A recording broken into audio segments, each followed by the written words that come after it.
I want to talk about dynamic range a little bit because it's a term that you hear a lot on both the audio and the visual side of things. On the visual side of things, it has to do with your camera sensor and how many stops of light between absolute black and absolute white. And typically speaking, the wider your dynamic range is, the better your footage will be for color grading and manipulating. On the audio side of things, dynamic range refers to the difference in loudness between the loudest parts of your video and the quietest parts of your video. And typically speaking, if we are referencing dialogue, the wider your dynamic range is, the worse it is and the harder it is to fit your dialogue into the mix. Now, Davinci Resolve in the Fairlight page, if you come in here, in your mixer, if you don't see your mixer, you can just come up to the top, click on mixer, that'll turn it on and off. But in your mixer, you'll see this little section called dynamics. And if you double click on that little square, you'll get your dynamics panel. And this has all the tools you need in order to adjust your dynamic range and adjust it so you can fit it into the mix. And we're going to go over all of the little tools inside this dynamics panel because I know it can be confusing if you're just starting out editing audio, or if you've been editing videos for a while but you're really starting to get serious about the audio side of things. This video is for you. But before we jump into all that, if you're new to this channel, then hi, my name's Jay. I'm a video editor. Most of the work that I do is on the audio side of things. So here on this channel, I teach the audio side of Davinci Resolve. Also, I redid my entire studio, new desk, new everything. What are we thinking about the new camera angle? Thumbs up, thumbs down? Let me know in the comments. Okay, let's throw our headphones on and jump in. Ow, that hurt. Let's jump into the dynamics panel. We're going to walk through every single part of this. I'm going to show you how each one of these little knobs works. I'm going to tell you what they do. If you want more detailed instructions and detailed explanations on all these tools, in chapter 174 of the reference manual for Davinci Resolve, that's where you will find all of the stuff about the dynamics panel. If you want to know how to get to the reference manual, super easy. Just come into Davinci Resolve, click on help, and click on Davinci Resolve Reference Manual. That'll bring it up. It's a huge book, thousands of pages, hundreds of chapters, but chapter 174 will give you all the information you need on the dynamics panel. Okay, let's get started. The first thing that we're going to see, starting at the top and working our way down, is our presets drop-down box. There's a few presets here. You got dialogue basic, dialogue compression, dialogue leveler with an expander, dialogue leveler with a full expander, dialogue leveler with a soft knee, and a music pumper. We're not going to go through these presets today because I want you to know how to actually use the dynamics panel, because that way, if a preset doesn't work, you know what to do. But since we're talking about presets, let's say you created a great preset for your dialogue and you use the same microphone in the same scenario in your studio when you're making your videos, and you want to make it really easy to find that and not have to dial it in every time. Once you've got all your settings, you can click on this little plus button right here and you can create a new dynamics preset. Just below our presets drop-down box, we've got our on-off switch. This will deactivate and activate our dynamics panel, so you can do quick before and after comparisons, which is really important when you are editing audio. Sometimes you make adjustments and they sound good, but then you realize when you deactivate it that the original version actually sounded better. It happens all the time. So make sure, pro tip, no matter what tool you're using, once you've made your adjustments, do before and after comparisons using this little switch. Next, we've got all of our meters. We've got our input meter, which tells us what our incoming signal is. It tells us the loudness of our incoming signal. Next to that, we've got our dynamics graph. Now, there's going to be a lot of stuff happening in the dynamics graph, but this basically gives us a visual representation of what we are doing with all of these tools down here. This little light green line right here is our dynamics curve that's going to give us a representation of a lot of the range and ratio and knee and just all that stuff is going to be represented by how this changes. There's also, if we activate our expander, this little turquoise line here, or light blue, or whatever you want to call it, is our threshold indicator. So as we adjust our threshold, you'll see that that changes. If we turn our compressor on, you'll see that we get another line, another blue line, and that is our threshold for our compressor. And if we activate our limiter, you'll see we get a horizontal blue line, and that is our threshold indicator for our limiter. And you can also see as I adjust the thresholds, our dynamics curve gets adjusted as well. Let's go ahead and reset everything. Also, with the dynamics graph, this is our incoming signal, this horizontal axis right here, and our vertical axis right here is our outgoing signal. And you can see where the audio is when we play our audio. We'll go ahead and play it. You'll see a bunch of little green lines and blue lines moving around, and that kind of indicates where our signal is. So normally when I am recording a video, it's set up just like this. I've got my camera, I've got my DAW running, recording my voice, there you go. Next to the dynamics graph, we have our gain reduction meters. These are our meters to see how much gain reduction we're getting from each of our tools. We've got our expander and gate reduction meter, we've got our compressor reduction meter, and we've got our limiter reduction meter. All of that will start showing up as we start tweaking our tools. Next to that, we've got our makeup gain. Whenever you're using an expander and a compressor and a limiter, you're going to get gain reduction. That's why we have these gain reduction meters. Makeup is going to make up for that gain reduction so we can get our audio to the right level. Next to that, we've got our output meter, which is the exact opposite of our input meter. This is going to tell us what our outgoing loudness is after we've done all of our tweaking with our expander, our compressor, our limiter, and all that stuff. And then next to that is our sidechain meter. This measures the incoming signal from any sidechain that we have set up. I'm not going to go over sidechaining today because that's a whole different video that I have planned. We're going to talk about sidechaining, and we're going to talk about effect sends, bus sends, all that good, fun, slightly more advanced stuff. So make sure that you're subscribed so you don't miss that. Speaking of subscribing, if this is not the first video that you've watched of mine and you're still not subscribed, why not? Just click the button. Go do that now. I'll wait. Let's move down to the fun stuff. We've got a few different sets of tools here. First, we have our expander and our gate. These are basically used for the same thing, but they're slightly different. An expander is used to actually increase the dynamic range of our audio. Let's say that there is a portion of our audio maybe in between spots where I'm talking and there's maybe some background noise, but I don't want it to actually be taken away. I just want it to be quieter. That's what I would use an expander for. A gate is kind of a more aggressive.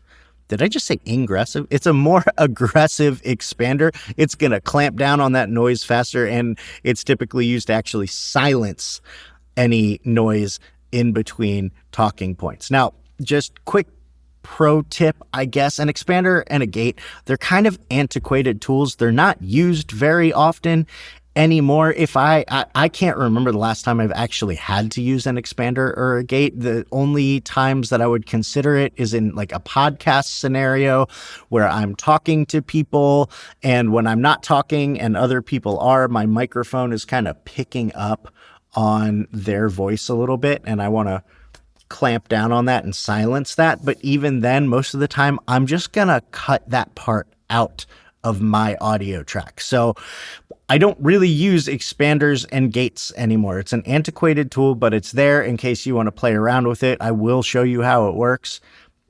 Moving on, we've got our compressor. Our compressor is used all the time, and that is used Contrary to popular belief, it does not lower the louder peaks and raise the higher peaks. That is not what a compressor does. So if anybody tells you that, you can call them out and say it's not what it does. A compressor only does one of those things. It only squashes down your higher peaks. If you want to raise your lower peaks, you do that with makeup gain.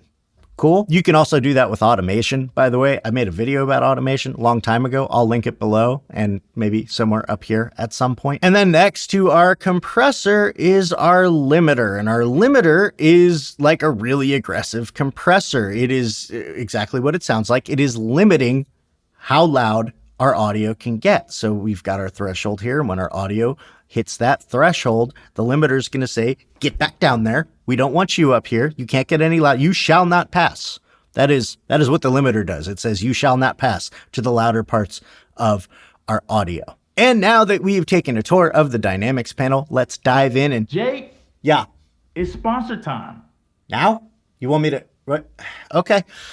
This video is sponsored by Motion Array and their brand new AI voiceover tool, which is perfect for creating voiceovers, obviously for commercials or explainer videos. It's also really great for creating characters that aren't really there for me to talk to. Wait, are you saying I'm not? It's super easy to use. All you have to do is go to the tool in Motion Array, type in what you want your AI voiceover to say, choose from a whole bunch of different voices, and click generate. If you don't like the results, you can tweak the emotion, you can tweak the speed, you can even change the language if you want, or you can change the voice altogether. And you get access to all of the different voiceovers that you've created. So let's say you created like 15 different versions of the same couple lines. You can download them all, bring them in to your NLE or your DAW, and you can mix and match the lines to get the best possible performance, which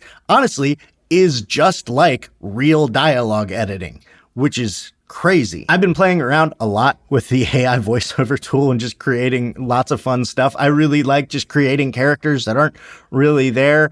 It's so much fun. And you can make them say stuff like this. Get your hands on instant, fully customizable voiceovers for your business by clicking the link in the description and signing up for Motion Array today. Thanks so much to Motion Array for sponsoring this video. Now let's dive back into Davinci Resolve, and we're going to take a look at our expander and our gate, which, like I said before, is used to expand the dynamic range of our audio. Now, again, this is an antiquated tool. I don't use it very often, but I'm going to show you how to use it just in case you run into a scenario where you want to use it. So let's go ahead and listen to our example audio, and I'll show you why we're going to use the expander and the gate. So normally when I am recording a video, it's set up just like this. I've got my camera, I've got my DAW running, recording my voice. I've got a backup recording going into the camera. I've got my condenser mic. It's all good. The only difference between a normal setup and this setup is if you listen closely, that's pink noise running on my phone. It's really annoying. We're going to try and clean that up using the noise gate and the expander. Okay, so that pink noise is what we're trying to make quieter or fully get rid of if we can in the spots in between where I'm talking. We're not going to be able to completely silence it because we're just not, because an expander is not used for that. It's supposed to quiet it down. We're going to get a lot closer to silencing it with our gate when we do that. But right now we're just going to use the expander. Now, just like the on-off switch for the entire dynamics panel, each one of these tools has an on-off switch as well. So let's go ahead and actually, before we activate our expander, we want to listen to just the noise and find out how loud the noise is so we can set our threshold. So let's go ahead and listen to the noise. So I can see on my input meter and also where these balls were right here that we are looking at about minus 40 dB. So when I activate my expander and we come down to our thresholds, we want it to be set just a little bit louder than the signal that we're trying to reduce. So we're going to put this at minus 37 dB. And you can see when I activated my expander, not only did we get a little bit of a bend in our dynamics curve, we also got our threshold indicator. Our threshold is now set at -37 right there. So you can see as we tweak these tools, we're going to see our dynamics curve change. And we're also going to see our gain reduction meter changed. Right now it's clamped down at -6. We can change that by tweaking our range. Our range dictates how much noise reduction, signal reduction, I keep saying noise reduction, how much signal reduction we're going to get. And just for the purposes of this example, so we can really hear what it's doing, we're going to crank that range all the way up. Our ratio tells us how aggressive our expander is going to be in our signal reduction. And you can see as I bring this up, you can see that gain reduction is really clamping down. Boom. And then below that, we have attack, hold, and release. The attack determines how quickly that expander is going to open up and reduce our signal. Hold is going to determine how long the expander actually stays open after it's been opened. And release is interesting with the expander. The release actually determines how quickly the expander gets activated after the signal drops below our threshold. Why this is important is because let's say we're talking and we're talking and we're talking and we take a tiny little pause and then we talk again. We don't necessarily want our expander to kick in right away. When it does kick in, we want it to be fast, but we don't want it to kick in right away because then we're going to get really choppy and pumpy audio, and we don't want that. So we actually want our release to be a little bit longer. We don't want it to be too long or else it's not going to do what we want it to do. Our holds, we want to do middle of the road, and attack, I typically like a super fast attack on my expander. So let's go ahead and we'll play our audio. Good. The only difference between a normal setup and this setup is if you listen closely, that's pink noise running on my phone. It's really annoying. As if you listen closely, that's pink noise running on my phone. It's really annoying. We're going to try and clean that up using the noise gate and the expander. So there you go. We've got our expander working. Now, a gate, like I said, is like a more aggressive expander. We actually don't have a ratio because it's just as aggressive as it can be. So this is going to reduce our audio even more. Same thing here with the attack, hold, and release, and same thing with the threshold. It's really just a matter of choosing your aggressiveness. If you are dealing with a podcast scenario where maybe your microphone is picking up other people talking and you want to get rid of that, that's where you would use noise gate. An expander is more like, let's say you have a dialogue piece, again, more than one person talking, and each person has their own microphone, but there's also background noise. Maybe you're in a restaurant or a bar or out in the city. So there's like this natural background noise. So you don't want to get rid of it, but you want it to not be as distracting when you're not talking. That's where you would use a gate or an expander, sorry. So now with us set to gate, and with the same settings, you'll see we'll actually get a more aggressive signal reduction. The only difference between a normal setup and this setup is if you listen closely, that's pink noise running on my phone. It's really annoying. We're going to try and clean that up using the noise gate and the expander. So normally when I am there you go. It's a little more aggressive. It's a little faster, and it reduces your signal a little bit more. Cool. Moving on, again, expander, gate, not used that often. Compressor, on the other hand, is used all the time. Compression is wonderful. It is wonderful for not only reducing dynamic range, it's also really good if you can compress your audio. It's going to be much easier to fit it in the mix. Fitting in the mix is a topic for an entirely different video. But compression is one of the main tools that you are going to use if you need to fit your dialogue into a mix. But before we get into that, again, let's go ahead and play our example. There's a different example that is going to perfectly show you why you would want to use a compressor. Now, when I am normally recording a video, I'm not always talking at the same level. Sometimes I'm talking a little bit quieter, and sometimes I get really excited and I'm talking loudly, and it gets really hard to normalize videos when you have this huge dynamic range. And that is exactly what a compressor is for, and a limiter, and let's fix this.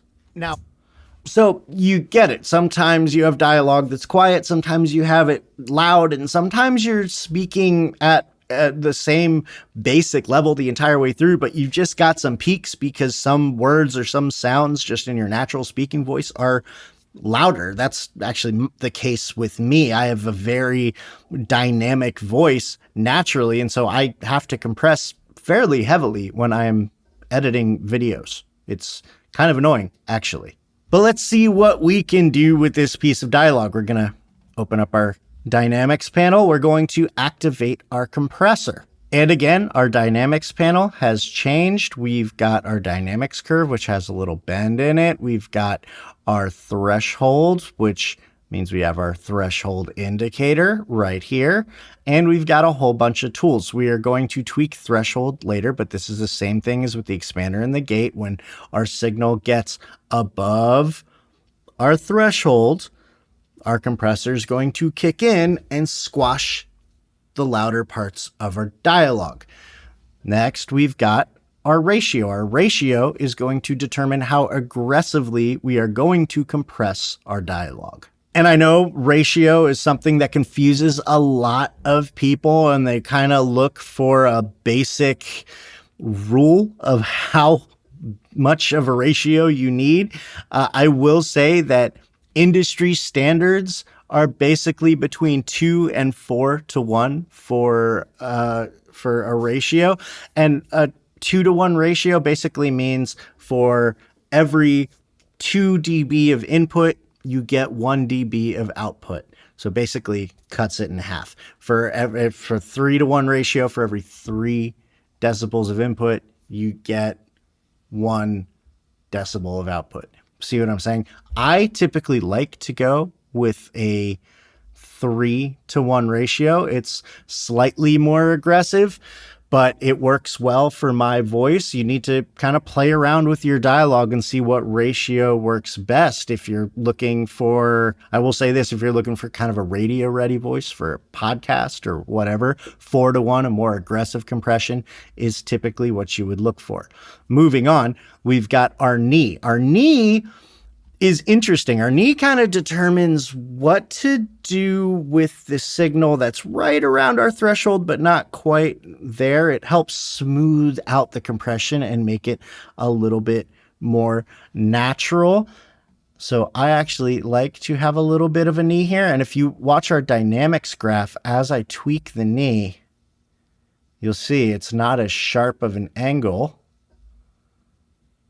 So I'm going to do kind of a middle of the road knee on here just to smooth it out a little bit. So when the compressor kicks in, while it's an aggressive compression, it smooths out the actual compression itself. I got lost doing this. Let's move on. Next to that, we have mix. Mix is another interesting one. Mix actually can mix the original signal, your uncompressed raw audio, with the compressed audio. Sometimes you want to do an aggressive compression, but then you want to mix in a little bit of that old, more dynamic sound. And that's what mix is for. 0 means you're dealing only with the compressed signal. 100 means you're only dealing with the raw signal. And anywhere in between is different levels of the mix. Attack, hold, release, same deal. Attack is how quickly we're going to compress our signal once it hits that threshold. I typically like a fast attack. Hold is how long is that compressor going to stay activated. And release is how quickly are we going to actually hold on, or how long is that compressor going to take to deactivate. So I like having a sort of medium to long release. I like holding just for a little bit, not quite middle of the road, and a fast attack. That is my preferred setting. So now that we've set up most of the settings on our compressor, it's time to actually play our dialogue and start dialing in our threshold. And what we're going to do is we're going to use this threshold knob to make it so we're getting between -3 and -6 dB of gain reduction when we're talking normally. So if we come over here, I'm talking normally right here and right to right about here. So let's go ahead. We'll set an in point and we'll set an out point. And we're just going to loop this section, and we're going to tweak our threshold until we're getting consistently between -3 and -6 dB. Videos when you have this huge dynamic range, and that is exactly what a compressor is for, and a limiter, and that's videos when you have this huge dynamic range, and that is exactly what a compressor is for, and a limiter, and that's videos when you have this huge dynamic range, and that is exactly what a compressor is for, and a limiter, and that's videos when you have this huge dynamic range, and that is exactly what a compressor is for, and a limiter, and there you go. We've got some peaks where it goes a little bit past -6 dB, but for the most part, we're between -3 and -6. So now that we've done that, we'll go ahead and play our entire clip. And we'll take a look at what we're doing. Now, when I am normally recording a video, I'm not always talking at the same level. Sometimes I'm talking a little bit quieter, and sometimes I get really excited and I'm talking loudly, and it gets really hard to normalize videos when you have this huge dynamic range, and that is exactly what a compressor is for, and a limiter, and that's let's fix this. Now, when I am there you go. We've got between -3 and -6, but that means that our volume is now, if we play it and we do a quick before and after, you'll hear there's actually kind of a drastic difference in volume when we play our audio. Now, when I am normally recording a video, I'm not always talking at the same level. Sometimes I'm talking a little bit quieter, and sometimes I get really excited and I'm talking loudly. So now we need to use makeup gain, but when we're using makeup gain, we want to make sure that we are not going to clip our audio. We want to make sure that we are controlling these peaks as much as possible, and that is what the limiter in the dynamics panel is for. There are a couple different limiters in Davinci Resolve. There's a limiter that will keep your overall mix from clipping. This one is almost, the one in the dynamics panel is more of a backup to your compressor. It's like, okay, our compressor is working, but just in case there's some peaks, we want to kind of more aggressively go after those. So let's go ahead and turn our limiter on. And same thing with attack, hold, and release. Attack is how quickly are we going to attack those peaks? How quickly is that limiter going to start working once we hit our threshold? And how long is that limiter going to stay active? And how quickly is that limiter going to deactivate? Another thing to really understand about this limiter is this is limiting the incoming signal. So we're not limiting necessarily after compression. We are limiting this signal right here, this original waveform. So when you're setting your threshold, you're not setting what you want your output to be necessarily. You are just really trying to control the peaks right here. So if we play here and we look at our peaks and we watch our incoming signal, that's going to tell us kind of what we want to do with our limiter. Sometimes I get really excited and I'm talking loudly, and it gets really hard to normalize videos when you have this. Okay, so what we're going to do is actually set our limiter up closer to maybe minus 15.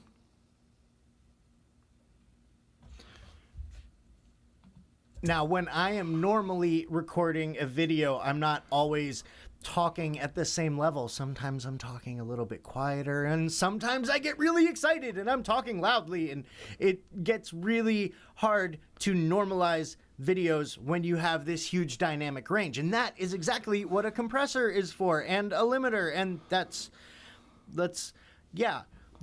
fix this.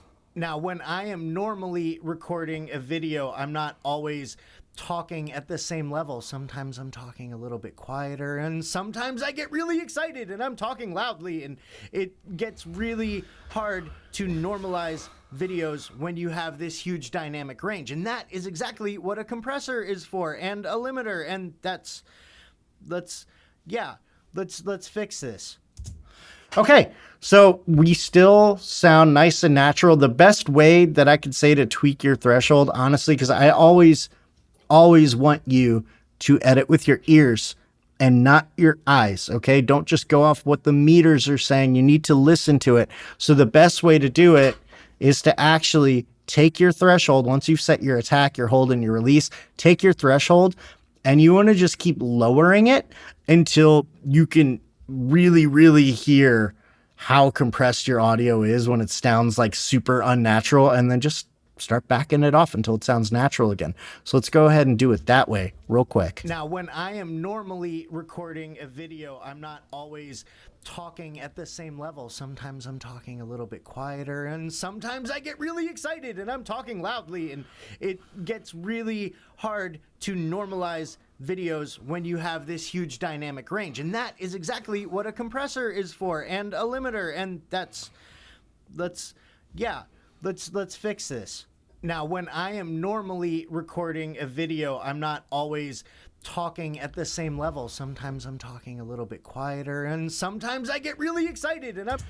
Okay, there we go. Last thing to do is use our makeup gain, and we want to ideally bring our input up close, or bring our output up close to where our input was. We're going to aim for minus 5 dB of output. And since we've done this compression and this limiting, we're going to have a fairly even signal to work with when we normalize, which is why it's so much easier to fit something into a mix when you've compressed and done limiting. I'm talking loudly, and it gets really hard to normalize videos when you have this huge dynamic range. And that is exactly what a compressor is for, and a limiter, and let's fix this. Now, when I am normally recording a video, I'm not always talking at the same level. Sometimes I'm talking a little bit quieter, and sometimes I get really excited and I'm talking loudly, and it gets really hard to normalize videos when you have this huge dynamic range. And that is exactly what a compressor is for, and a limiter, and let's fix this. And there you go. Now we've got a nice compressed signal. And just, you know what? Because I know that you're going to ask me in the comments. Somebody is going to ask me in the comments, or they're going to say, it would have been better if you showed us a before and after comparison of the waveform. Fine. You know what? Let's do it. Let's go ahead and close out our dynamics panel. We've already got our in and out points set. So we're going to come here and do timeline, bounce mix to track, new track. Okay. Boom. But just so we can actually compare here, we are going to change track type to mono. Going to delete empty tracks. There we go. Before and after. You can see that our peaks have been compressed really, really well. Our quieter parts are louder thanks to that makeup gain. And because we used makeup gain to get our signal back up to our original input signal, we've got a nice normalized waveform. Much more compressed, much more even. That is what we are looking for. And there you go. Now, if you listen to that signal and you listened really carefully, you would have noticed that we've got some breath control issues going on thanks to that compression. We've got some more prominent sibilance because of that compression. And in order to fix that, you're going to need your effects. But do you want to put those effects before your compressor, after your compressor, in between compressor and EQ? That's a whole different discussion. Luckily, I made a video about that. So go ahead, check that out right here. And until next time, don't forget to go out and make stuff. Thanks for watching.